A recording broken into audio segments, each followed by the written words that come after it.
What breaks my heart the most about Domino Squad isn't how they died. It's what they never knew about each other. Fives died on a landing platform on Coruscant in Season 6, Episode 4, Orders. Clone Commander Fox shot him while he was trying to warn the Republic about the most dangerous conspiracy in the history of the Clone Wars. He fell into Rex's arms. His last words were aimed at the truth he hadn't been able to deliver. And at the moment of his death, inside the specific understanding he carried out of that fight, his brother Echo had been dead for approximately 1 year. Echo was alive. Inside a Techno Union facility on the planet Skako Minor, CT-210408 was suspended in a stasis pod that had been running for years. Cybernetic modifications had altered his body significantly enough that the people who eventually found him described him as unrecognizable from the soldier he'd been. He was integrated directly into the Techno Union's command network. His knowledge of Republic military tactics, his ARC trooper training, the strategic architecture he'd absorbed serving in the 501st Legion under Captain Rex, all of it was flowing out of him in real time into Separatist battle planning. Echo was being used to kill clones. He had no awareness of what was being extracted from him. He was alive, and Fives thought he was dead, and the Techno Union was pointing his mind at the people he loved. When Rex finally pulled the signal out of Separatist communications, recognized the encoding pattern as Republic military, traced it to Skako Minor, went in with Clone Force 99 to find who was on the other end, Fives was already gone. 2 brothers, 2 survivals. The war arranged them with a geometric precision that neither of them would ever fully understand. Fives was dead before Echo was found. Echo was alive the entire time Fives was grieving him. They mourned each other simultaneously across years of a war that never created a corridor between their 2 locations where both of them were still breathing. The name Domino Squad was given in contempt. On Camino, where the Grand Army of the Republic assembled itself in growth tanks and training halls and regimented corridors that smelled of sterile solution and recycled air, clone cadet squads typically earned their designations from combat benchmarks or tactical accomplishments, metrics the Republic could quantify and assign pride to. This squad failed their exercises with such consistent regularity that their instructors named them for a child's toy. Dominoes. Line them up, knock one down, watch the rest follow. Wikipedia records them as one of the worst units in the training facility. The name was accurate, and it was unkind, and they carried it anyway. 5 cadets built something on top of their numbers. CT-782 went by heavy, and the nickname was a precise psychological portrait, rather than just a reference to his weapons preference. He was drawn to the Z6 rotary blaster cannon, the way some people are drawn to direct argument, operating on the conviction that the primary difference between a good outcome and a bad one is applied force. He was physically substantial, tactically impatient, and built his entire approach to obstacles around making them stop existing. In Camino's training sequences, this made him a liability. The exercises weren't testing individual firepower, they were testing coordination, and Heavy's instinct to lead with the weapon made coordination difficult when the weapon's preferred solution was the direct charge. His squad mates liked him anyway, the way people like someone whose certainty is irritating and also reassuring. CT-275555 was Fives. Quieter than Heavy, more calibrated, already carrying something that would eventually become command authority, but hadn't yet learned to exercise it. In the Clone Cadets arc, he was still reading the room instead of shaping it, watching Heavy barrel toward solutions, watching Cut-Up find the angle that made everyone laugh, watching Echo annotate every instruction they received. He could see the shape of what they were doing wrong, and hadn't yet figured out how to make the people doing it wrong stop long enough to listen. That gap between perception and influence was the specific problem Fives was growing through at Camino. The war would close it faster than anything else could. CT-210408 went by Echo because his nickname described him from the first week of cadet training. He received an order and he confirmed it back.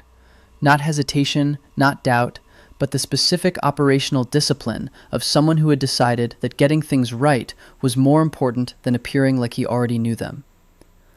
Other squads found this mildly irritating. His own squad found it exasperating on some days and quietly reassuring on others. When everything was going sideways, Echo could tell you exactly what the original instruction had been.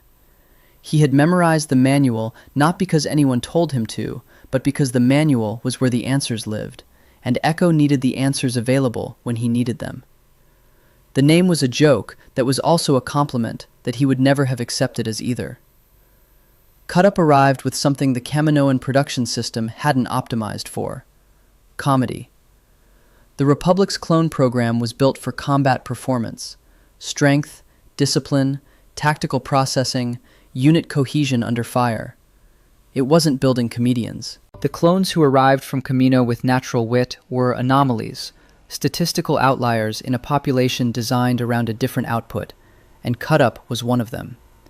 He had an Irish lilt to his voice that made everything he said land warmer than it had any right to, and a gift for finding the angle on any situation that let the people around him recognize what was absurd about it, without making them feel stupid for not having seen it sooner. He mocked their trainer Brick with the specific confidence of someone who had calculated exactly how far he could push before the cost became real. He looked across the training floor one afternoon at Echo cross-referencing the tactical manual for the 6th time that session, and delivered his considered assessment with complete affection, that they'd kept him in his growth jar too long. Echo didn't think it was funny. Everyone else thought it was perfect. That was the Cut Up signature. Comedy that didn't cost the target anything except their composure. Droid Bait was the 5th. His nickname came from a specific, recurring grievance embedded in cadet training before he had the vocabulary to articulate what it was. In exercises, he was perpetually assigned the forward bait position, first out, exposed, the leading element whose function was to locate the problem by getting shot at first. He grumbled about it with the precision of someone who had legitimate grounds for the complaint. He had the skills of a soldier who knew his own worth and the frustration of someone who couldn't yet make the people assigning him understand it. Competent, technically solid, growing into something that the war had not yet given him room to become. This is nearly the entirety of what the show chose to build about Droid Bait before Rookies reached its opening minutes. That brevity matters. The absence is the point. Together they kept failing the Citadel Challenge, Kamino's graduation simulation, built specifically to assess synchronized tactical decision-making. The test didn't measure individual capability. It measured whether 5 individuals could operate as a single unit under pressure, subordinating personal instinct to collective timing. Domino Squad's failure was a failure of trust. Not affection, not loyalty, but the specific operational trust that comes from enough shared repetition that each person knows what the others will do before they do it. Heavy led with the weapon when the situation called for coordination. Fives made reads that were correct but uncommunicated. Echo followed protocol when the protocol was the problem. Cut Up found the joke when the timing required seriousness. Droidbait executed the assigned role and resented it. 5 people, 5 separate responses to the same crisis, failing the same test for the same underlying reason. Into this pattern walked the Republic's most thoroughly excluded soldier. 99 was a clone, Jango Fett's template, same as every trooper manufactured on the planet. But the growth process had produced him with physical deformities significant enough to disqualify him from combat service entirely. He worked maintenance on Kamino. He moved supplies through the facility's corridors, serviced equipment, performed the support functions that fighting clones were too occupied with fighting to handle. He was old in a way that clone troopers weren't supposed to age, his body carrying the visible weight of decades of labor in a facility designed around different specifications. He moved with the deliberate care of someone who had spent a long time learning to navigate spaces that assumed a different kind of body. He found Domino Squad during their failure period and decided they were worth something before the scores reflected it. What 99 offered them in the Clone Cadets arc wasn't tactical instruction. It was the particular faith that can only come from someone who knows what it feels like to be written off. who has been told, through every assignment and every institutional decision made around them, that their value is limited and their ceiling is fixed. Whether 99 recognized in Domino Squad's publicly mocked underperformance something that mirrored his own perpetual disqualification is something the show doesn't say directly. The effect was real, regardless of the cause. Domino Squad passed their test. They graduated. The name given to them as a joke became theirs to carry. 99 stayed on Camino. His status didn't change because the war had started. For a while. Season 1, Episode 5. Rookies. 22 minutes. 3 members of Domino Squad die in a single episode on a moon that most of the Republic didn't know existed. The Rishi Moon listening post was remote Republic infrastructure. Early warning equipment positioned at the edge of occupied space, monitoring for Separatist fleet movement. Strategically necessary, daily unglamorous. 5 fresh graduates at the bottom of the posting list, maintaining equipment, watching signals, running routine shifts in the cold corridors of a station that offered nothing except the opportunity to keep being a unit. The sounds of the post were mechanical, the hum of the monitoring equipment, the recycled air cycling through the vents, the specific quiet of a place where nothing ever happened. Commando droids infiltrated the station before any useful warning reached the barracks. The deck officer CT-327 was the first to die, killed quietly enough that the distress signal came late. When the alert finally reached the main squad, Droidbait and a trooper named Nub were sent forward to investigate. The blast doors opened. The commando droids were already on the other side. Both troopers were shot before the corridor had time to become a fight. Droidbait died the way his nickname had always threatened. Forward element, sent to the front. The one who finds out what's waiting by being the one who gets there first. He had spent his entire cadet training grumbling about exactly this assignment, about being positioned as the expendable piece in exercises run by instructors who never asked whether the piece had thoughts about its placement. He had the skills of someone who deserved better positioning. He died in the execution of the worst one. The door opened, and the commando droids were already moving, and Droidbait had no time to demonstrate anything. Not the competence he'd been building, not the frustration that had a legitimate grievance underneath it, not whatever soldier he was in the process of becoming. The episode moved past him. That is the genuine grief of Droidbait. His nickname contained the architecture of a complete story. A clone who resents expendability, who has the skill to back up the resentment, who needs the war to give him room to prove what he's worth. That's the foundation of an arc that could have run across multiple seasons. The show established it in Clone Cadets and then removed him in the first act of the next episode, before a single moment of payoff. No final line, no crystallizing scene, no beat where his particular frustration became something it had been building toward. He was the forward element one last time, and the story moved on. Fives, Echo, Heavy, and Cut Up escaped through a ventilation shaft and dropped onto the surface of the Rishi moon. The moon was cold and dark, the terrain open and unfamiliar in the specific way that outside is unfamiliar after the inside has been taken from you. No walls to use, no cover established, the vulnerability of ground without structure. They emerged from the shaft, 4 of them, the last 4. The Rishi eel came out of the ground. Cut Up was taken within seconds of reaching the surface. The creature was massive and native to the moon's subsurface terrain, and it moved with a speed that the darkness and the shock of emergence made impossible to register in time. There was no warning before it closed on him. One of the remaining troopers, in the immediate shock of everything that had happened since the blast doors opened, called out something in the aftermath that the Clone Wars creative team apparently decided was too authentic to cut. Cut Up was gone. He had 2 episodes, Clone Cadets and Rookies. He appeared in both. He died in the second one at a speed that made his voice and his timing and his specific gift feel like something borrowed and returned before anyone could argue they needed it longer. What Cut-Up carried was genuinely rare inside the Grand Army of the Republic. The Kaminoan production system built soldiers, tactical processors, combat-ready bodies that could take instruction and execute it under pressure. It wasn't engineering comedians. The clones who emerged from Kamino with natural wit were outliers in a population optimized around a different output. Cut-Up was one of them, and what distinguished him from a standard comedic presence was the warmth underneath the irreverence. He aimed the jokes at the situation rather than the person, at Brick's pretension rather than Echo's rigidity, making the growth jar observation land as affection rather than cruelty. That precision, knowing where to point the comedy so it builds rather than damages, is a social intelligence the War Machine didn't produce on purpose. It arrived with Cut-Up, and the show gave it 2 episodes.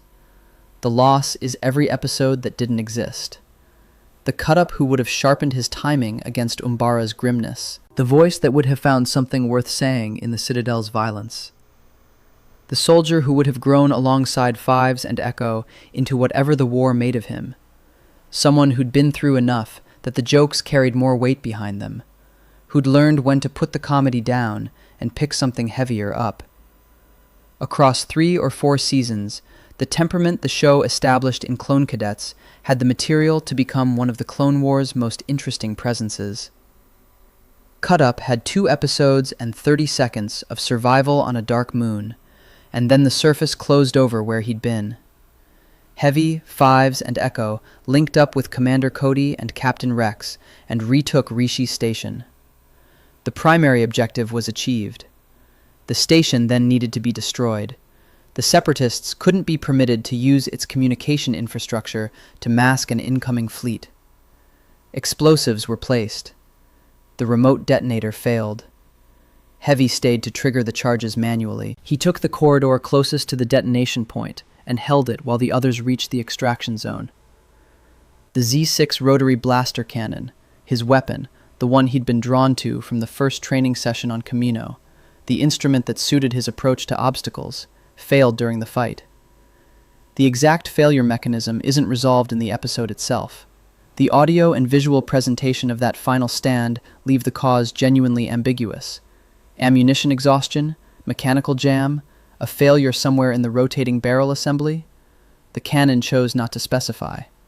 What the episode does specify is that the weapon stopped functioning, and Heavy assessed the gap between where he was and where the detonator was, and he made a decision in full awareness of what it cost. He triggered it. The station went up. The signal it had been masking was exposed. Cody and Rex and Echo and Fives reached the extraction transport. The Republic learned about the Separatist fleet movement. The mission succeeded in every objective, except the one that can't be entered into a debrief. The one where everyone comes back. Rex marked Echo's armor with the blood of the Rishi eel he'd killed during the fight. In the Republic's clone military culture, the gesture carried the weight of a formal commendation without requiring any of the official language. A commander reaching across the separation between veteran and survivor and pressing a mark into the armor that said, "You were here. You held. You counted." Echo wore it onto every subsequent posting. The station was gone, and Heavy was with it, and Five had become 2. Fives and Echo were promoted to ARC troopers, advanced recon commandos, the Republic's elite ground forces tier, and eventually invited into the 501st Legion under Captain Rex. The 2 survivors of a squad that had been named for falling in training were now among the best-regarded soldiers in the Grand Army. Whatever Kamino's instructors had concluded about them, Rex had seen something different on the Rishi moon. Then the Separatists attacked Kamino directly. Season 3, Episode 2, ARC Troopers. The assault was designed to reach inside the planet that made the Grand Army, to breach the cloning tanks, the research corridors, the training halls where Domino Squad had spent months proving the instructors wrong. Fives and Echo were among the defenders pushing through those same corridors where they'd once run cadet drills, fighting room by room through architecture that remembered them differently than this. 99 was in those corridors too. He had never been reassigned. Still maintenance. Still officially non-combat. The war had not created a mechanism by which the Republic could look at what 99 was and reclassify it as something the military needed. He was the clone who maintained things, and that was the ceiling the system had placed on him, and no one in the command structure had moved it. When the Separatists breached the facility and the fighting reached the corridors he lived in, 99 made a calculation that nobody had asked him to make. His brothers needed ammunition and grenades. He knew where those supplies were stored.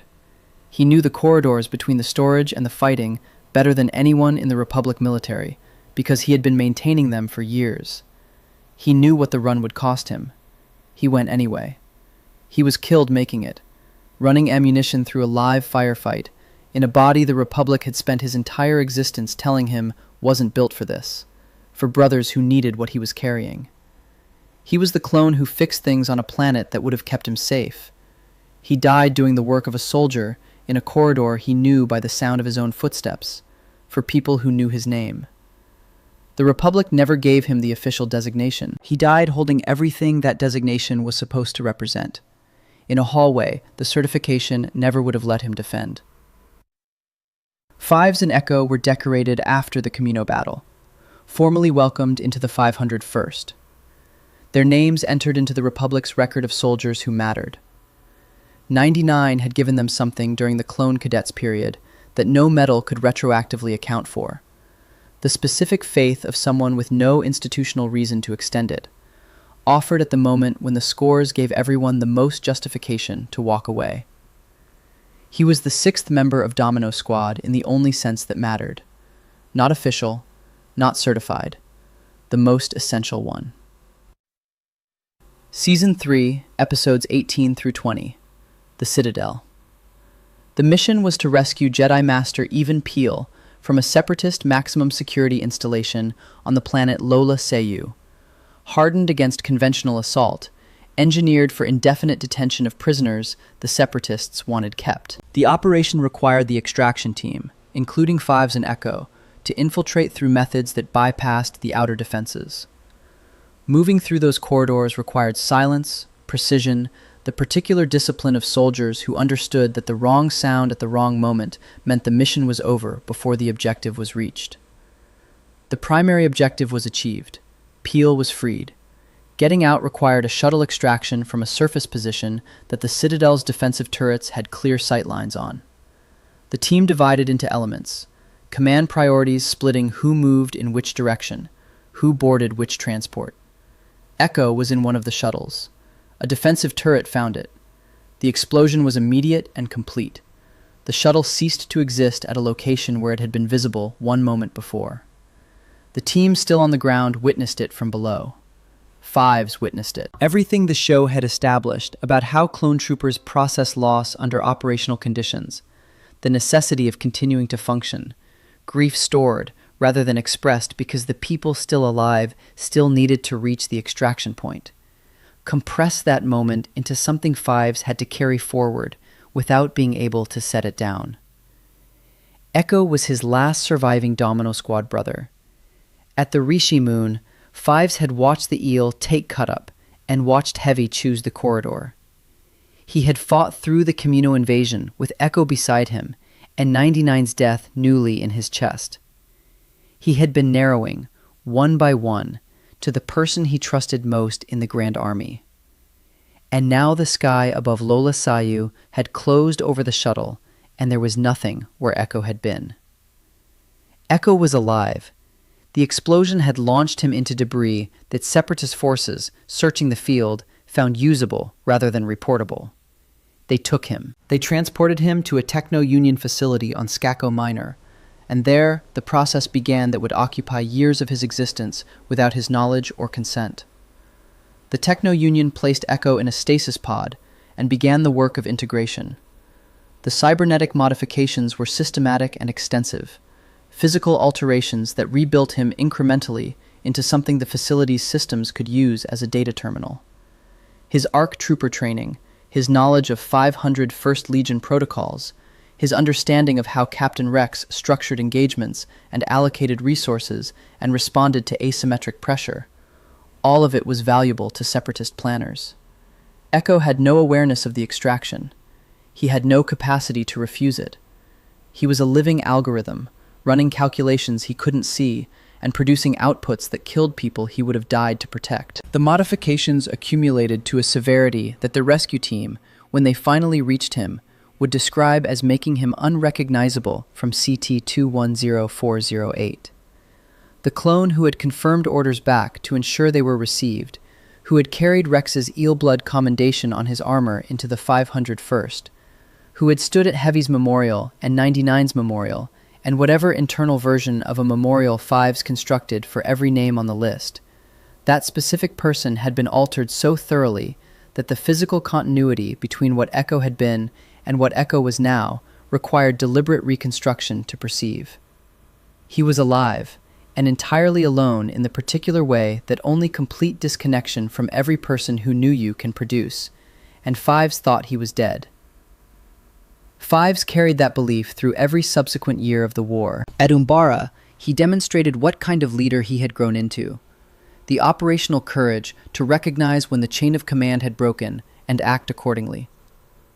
One sentence is the correct allocation for Umbara, because Umbara isn't what this story is about. This story is about the weight Fives was carrying through all of it, about the specific isolation of being the last. There is something that has no military designation for what Fives became after Lola Sayu.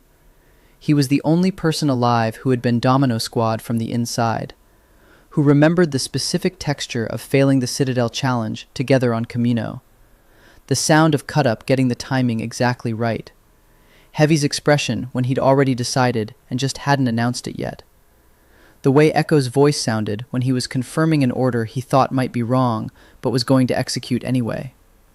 Nobody in the 501st shared that. Nobody in the Grand Army had been in those specific corridors in those specific moments. Fives was the sole archive of what they had been together, and the archive had no reader except him. He carried it forward, and he found the inhibitor chips. A trooper named Tup collapsed at Ringo Vinda during a Season 6 engagement and killed Jedi General Tiplar without any preceding indication of breakdown or intent. The Kaminoan scientist Nala Se directed the investigation toward a neurological disease explanation and worked to close the inquiry there. Fives pushed past it. Inside Tup's brain, he found an organic construct with no documented medical function. He found the identical construct inside his own brain. He followed the evidence further than anyone in the Republic's institutional structure wanted him to go. Through Kaminoan resistance, through Jedi skepticism, through the specific opacity of a conspiracy that had been embedded too deeply for any single person to see its full shape from inside it. Every clone trooper in the Grand Army was carrying a pre-installed inhibitor chip, organic, dormant, designed to activate on command. The entire army was a weapon pre-aimed at the Jedi from the moment the first trooper left Camino. The Clone Wars weren't a conflict that had escalated into this ending. They were engineered to produce it. Fives had found the mechanism. He went to Chancellor Palpatine with what he'd uncovered. The architect of the system he was trying to expose received him in his office, listened to the information, and, while Shak Ti's attention was directed elsewhere, had Nala Se administer a chemical compound calibrated to destabilize Fives' neurological state just enough that his subsequent behavior could be read as breakdown rather than warning. By the time Fives was moving through Coruscant trying to reach Anakin Skywalker and Padme Amidala, trying to place the evidence in the hands of anyone who might act on it, he appeared to every security element observing him as a rogue clone in psychotic episode. The conspiracy was engineered to be impossible to expose from the inside by a single soldier with incomplete access. Fives had come further than anyone had anticipated. He had not come far enough. Clone Commander Fox shot him on a Coruscant landing platform, executing standing security orders for a clone who had attacked the Chancellor and gone rogue. Fox wasn't part of the conspiracy. He was following protocol in a situation specifically engineered to look like protocol, serving a system designed so that the person closest to the truth would be eliminated by soldiers who believed they were doing their job. Fives fell. Rex was there. Fives died in Rex's arms in Season 6, Episode 4, Orders. and his last words reached toward the warning he hadn't been able to deliver. He died believing Echo was dead. He died as the last Domino Squad member standing, which meant he died carrying everything about those brothers that only he could still hold. Cut-Up's timing, Heavy's certainty, Droidbait's frustrated competence, 99's faith, Echo's voice confirming an order. He died with the inhibitor chip conspiracy intact, the designed ending of the Clone Wars still on schedule, the seed he'd planted in Rex not yet understood. He died not knowing that Echo was on Skako Minor. He died the last, and believed himself to be the last, and was wrong about which name to put at the end of the list. Rex detected the anomaly in Season 7. He was running analysis on Separatist communication patterns and found a signal embedded in the enemy's tactical algorithms, carrying Republic military encoding at a specificity that couldn't be coincidence.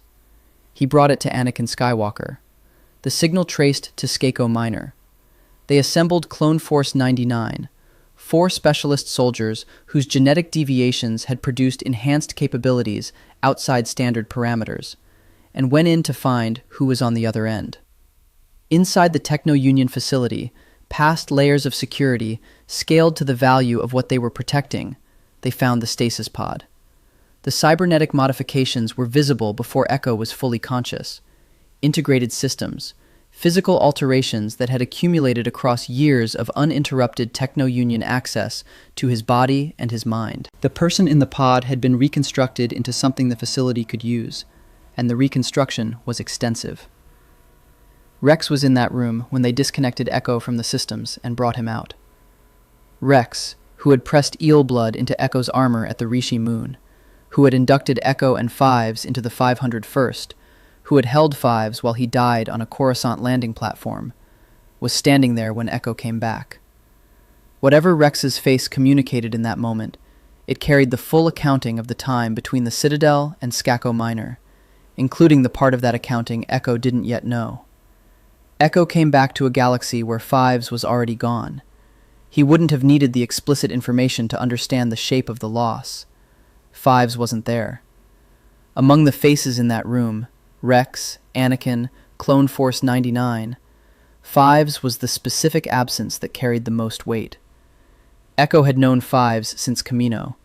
They had been the last two together. They had stood over the graves of every name that came before theirs. If Echo had any expectation of a face when the pod opened, it was Fives. The count of people in the room told him the count before any conversation began. Rex told him. Fives had discovered the inhibitor chips embedded in every clone's brain. He had taken the evidence to the Chancellor. He had been shot by Commander Fox on Coruscant while trying to warn the people who most needed warning. Rex admitted that he himself had not understood the warning in time, that he had held Fives while he died and had not grasped what Fives was holding until afterward, when there was nothing left to do with the understanding. Echo found the whole scenario difficult to believe. The difficulty was precise. This wasn't factual incredulity. Echo had no reason to doubt Rex's account. The difficulty was the scale and specificity of what was being described, that Fives had found the most consequential truth of the entire war, had carried it all the way to the people with the authority to act on it, and had been killed by the conspiracy he was exposing before anyone who could respond had understood what he was saying. And that all of this had happened while Echo was in a Techno Union stasis pod on Skako Minor, his tactical knowledge flowing out of him and into Separatist planning, being used against the same soldiers Fives had spent his last months trying to save. They had been fighting for each other across an impossible geometry. Fives carrying the grief of Echo's death through every battle of his final year. Echo unknowingly providing intelligence used against the army that included the brother mourning him. The war had made them mirror images of each other's loss without either of their knowledge or consent. The Bad Batch series ran from 2021 through 2024, 3 seasons.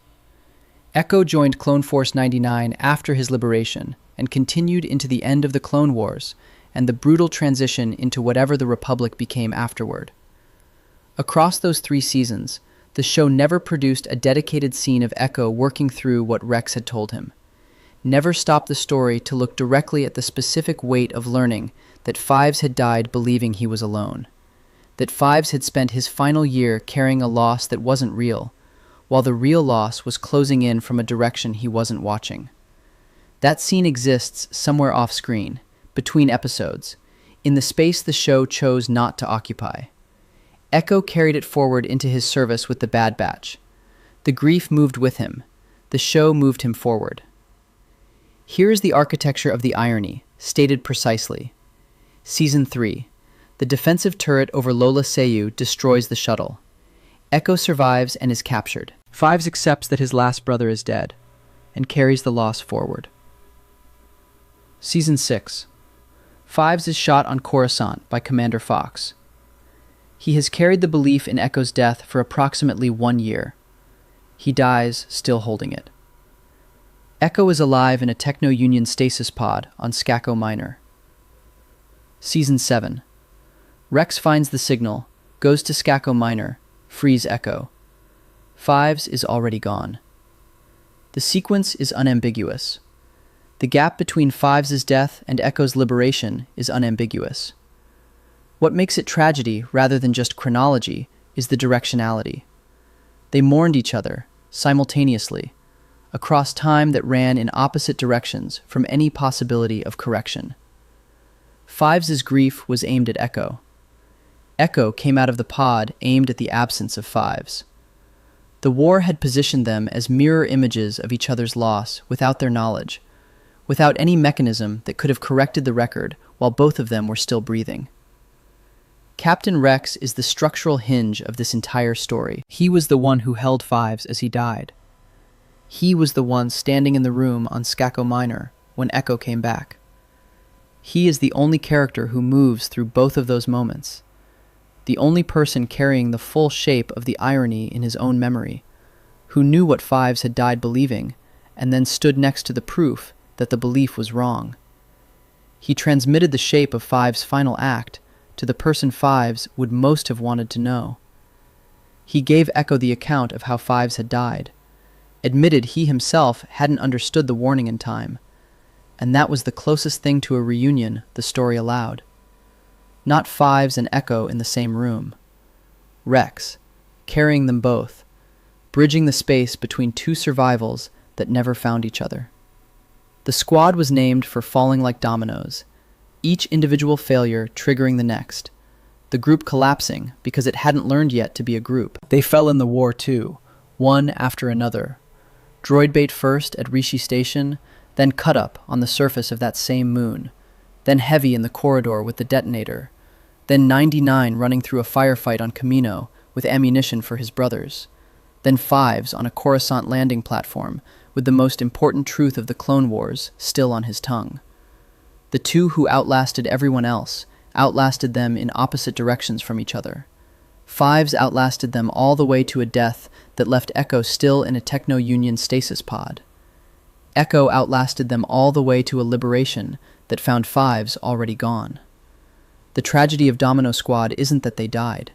It's that the last two of them carried the loneliest version of all the loss, mourning each other simultaneously, across years, with no correction ever coming. Fives never knew Echo survived. Echo woke up to find the wrong grief already waiting. The wound was mutual and permanent, and neither of them ever got to close it. Subscribe if you want more stories told like this.